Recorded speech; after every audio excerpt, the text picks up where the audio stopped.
wanted to deal with one of the most common. A lot of people are going on vacation and they get Airbnbs. This is a very common question I got, and also the reason I wanted to give laws of Shabbat, this specific shiur, because it teaches us a general rule. So it's like the Chinese say, you could give a guy a fish, but you've only fed him for a day. But if you teach him how to fish, so this rule is almost applies to every single of the 39. 39 things are forbidden on Shabbat. And this year, Rabbi Zilberstein, Rabbi Chaim Kanievsky's brother-in-law, said that Ki eshmera Shabbat el ishmereni. Rabbis should teach a lot of Hilchot Shabbat for the safety and well-being of the IDF soldiers. Hashem should watch them like the apple of his eye and save them from all the Hamas and Hezbollah and free our hostages. So this year, our modern halacha, even though we do more exotic topics, but this year we tried to focus more on Shabbat. Now, one of the most common things you have to be careful about when you rent an Airbnb, obviously, is right before Shabbat to disable all the lights of the fridge. Because, right, you want to have a lot of times people, it's already Memorial Day weekend next week, and that's summer. So Memorial Day weekend, we have basically 3 months of summer, June, July, August. A lot of people,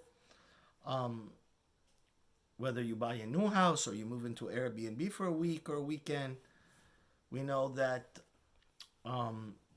So today I wanted to talk about a little bit modern technology, fridges in halacha of Shabbat, and what happens when you forget to turn off the light, what solution you do because you need to eat. We say, there's not much faith. You can't daven mincha on Shabbat or Friday night. It's like, So, to understand how to deal with refrigerators on Shabbat, first we have to understand one of the most important rules of Shabbat. And that is the law of PSIK. And also, one of the most important things that a person, I'm shocked, I'm baffled. Over my life, I've spent thousands of hours studying the laws of Shabbat, and I still don't know anything yet. I'm still beginning to get deep in, it's the Gemara in Chagiga says the law of Shabbat is like mountains upon mountains. Especially known technology comes, and unfortunately you forget. You need to get a refresher, and you need to look at different aspects and angles of it. But one of the most important laws on Shabbat is called PSIK. Now, what does PSIK mean? The Rambam, which is obviously the most clear of all the Rishonim, we don't find anybody that has that golden, he's able to concisely summarize the Talmudic conclusions. It was really a divine, the Chazon Ish writes, the Rambam had some very, very extraordinary amount of Ruach HaKodesh to be able to encompass. So anybody that learns Gemara knows there's 100 different opinions and 100 different, and he's able to conclusively make it like a code of law. So Psik Resha means to cut off the head and it will not die. Which means, if on Shabbat one does a certain action, okay? Let's say you do action A, and as a result of this, a malacha will take place, right? Fire will turn on, like the light bulb will turn on, right? All of these things.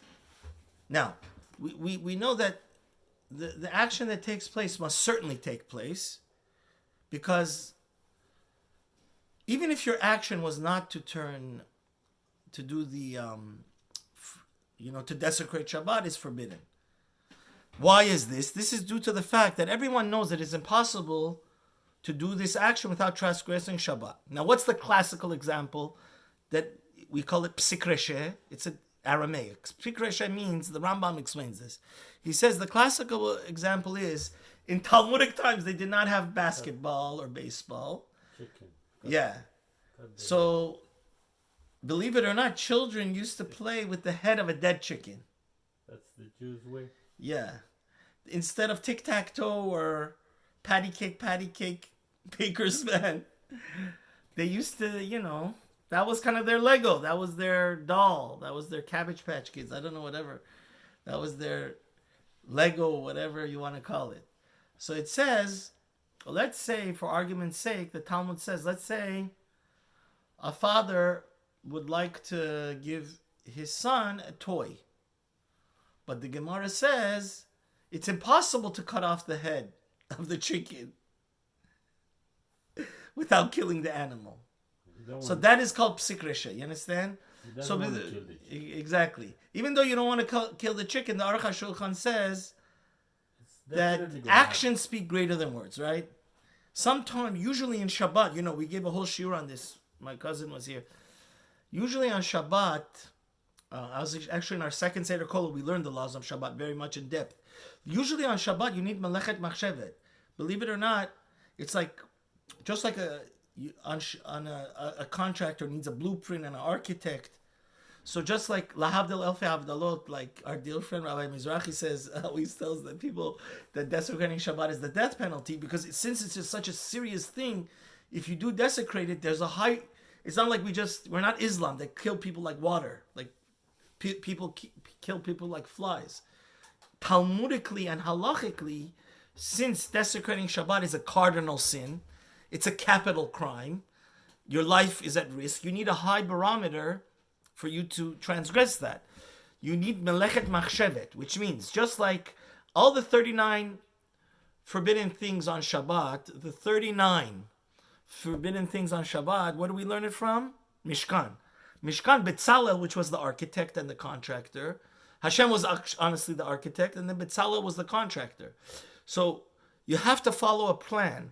If you don't have a premeditated, or like just lahavdil, to bring it, for lack of a better example, just like if somebody it has to be first degree murder. You understand? On Shabbat also, when you desecrate it, it has to be first degree, which means you have to plan A, and then, so this, now Rav Ovadia wants to make something very clear, that PSIK REISHA, which means, in this case, Rav Ovadia says, and he brings the Chafetz Chaim, the Mishnah Berurah, and the Aruch HaShulchan, the Achronim, they all agree with him, that is PSIK REISHA forbidden from Torah law or rabbinic law? Rav Ovadia brings 24 opinions. If you look in Yabia Aimer, they all say it's forbidden from Torah law. Even though there's a Rabbi Natan Bavli, believe it or not, that he was a Rishon. He has a sefer called Birkat Avraham. He wants to argue that since you really didn't want to kill the chicken, you just wanted to play with its head, maybe this is PSIK REISHA should only be rabbinically forbidden. Rav Ovadia vehemently argues with that. He says no, because sometimes in life, you're right, even though, like I said, Shabbat is a cardinal sin, it's a capital crime, and usually in order for somebody to, like my friend just said today in Seder, actually in Kolel, he said, like the Rambam says, let's say somebody knows it's asur to cook on Shabbat, but he didn't know he thought it was just like rabbinic, or he even knew it was asur. He thought that you get malkut. He didn't know that it was isur karet or isur. It's like he's going to be stoned to death. Still, he's considered shogeg, unintentional. You understand? So, even though, like I told you, usually on Shabbat, it has to be first degree, right? Desecration of Shabbat. It has to be premeditated desecrated. Just because Betzalel he was going off, right, a script. It's like a blueprint. If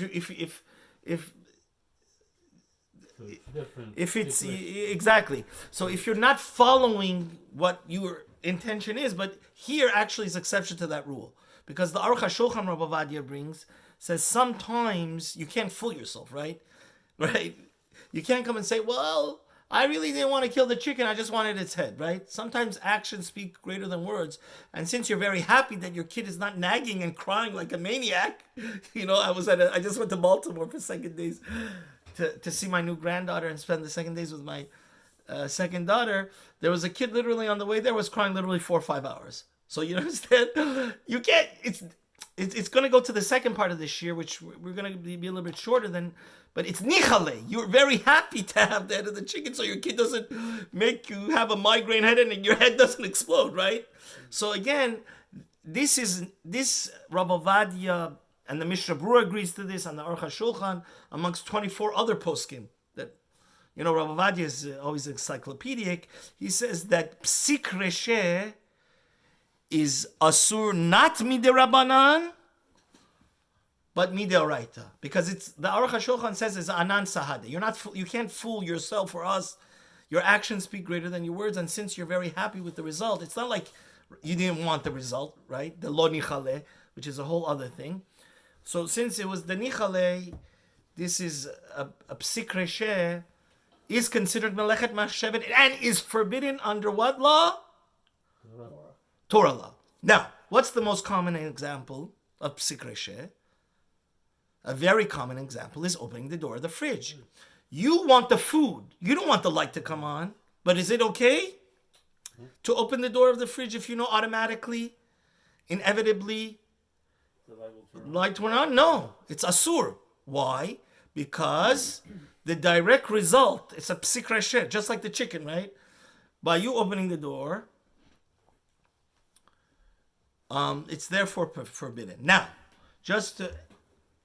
Now the problem arises like this.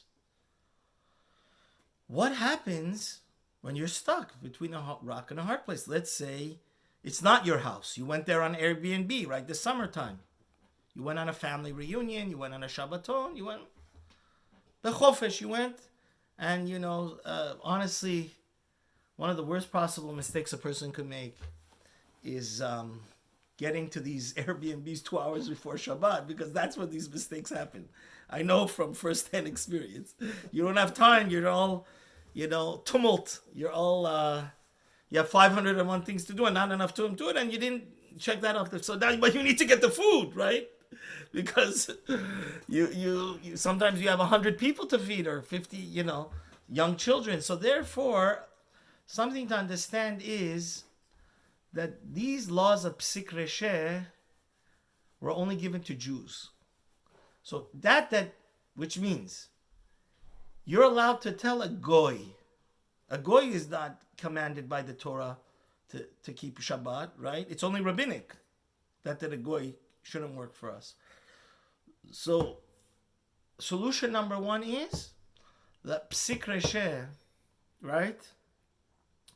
From you have to quickly find a guy for him to open the fridge. You don't even have to tell him indirectly. You could even tell directly, please open the fridge. We need to take the food out and eat, because we need to eat Shabbos dinner or Shabbos lunch, right? Shabbat morning, Shabbat lunch, whenever it is. So it doesn't make much of a difference.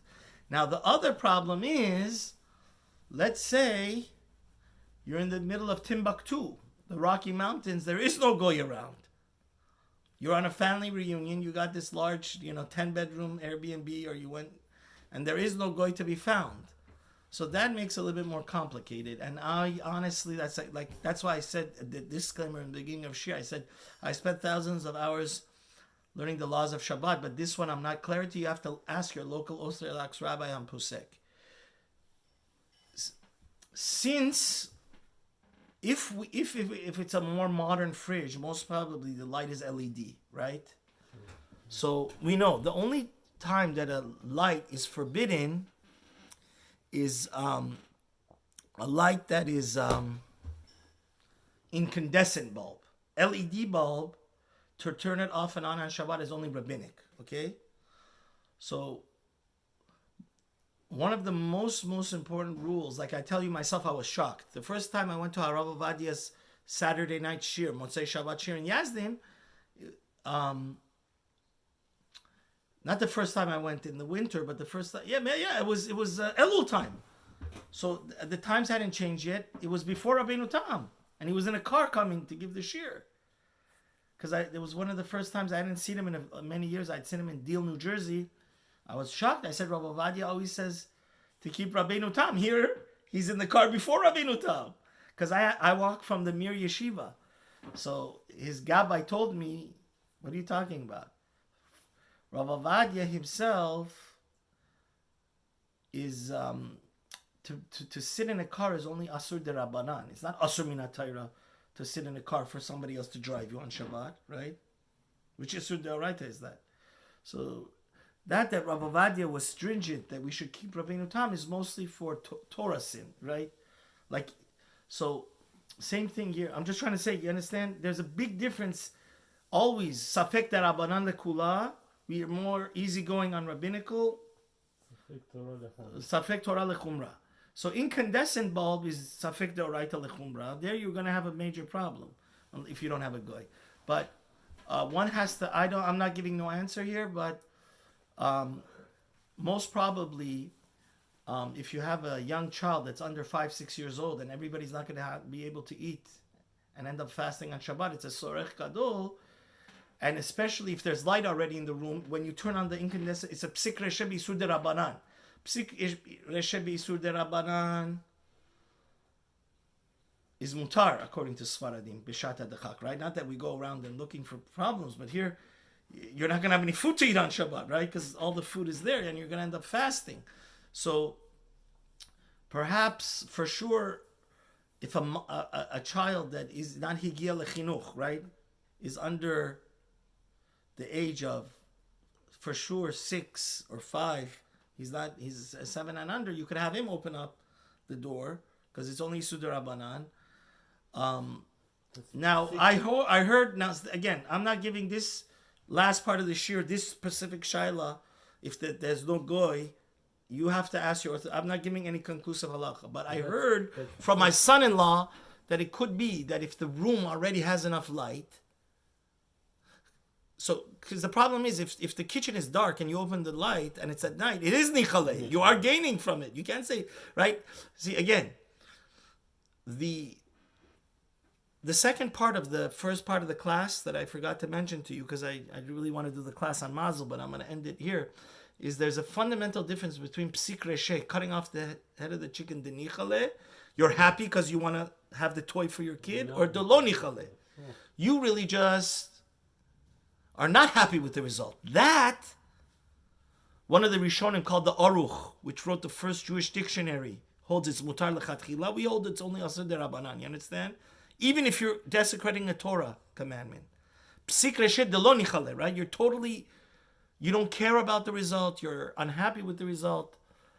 That is only asur midrabanan, right? So the question here is, since it's the lo nichale, because it actually makes your body shiver, right? You're unhappy that the light is turning on. You just didn't organize yourself. You got to the Airbnb, right? You didn't do the checklist. You forgot, whatever. A mistake happened. Or it happened in my house right here, actually, last year. Sometimes the thing that you put on the new modern fridges, the Velcro bread gets... There's a Shabbat thing that, pushes the button in, that the whole light system turns off and the engine doesn't come on. But sometimes that gets loose, or the Velcro didn't work properly. So perhaps even one has to ask a local posek, his local Orthodox rabbi, perhaps if there's no goy and there's no minor to do it, right? Minor, already I'm comfortable to say most probably if he's under the age of 6-7 for sure, he could open the fridge because it's Sorech Gadol. It's 2 derabanans, right? Because the young person is derabanan, he's not bar mitzvah.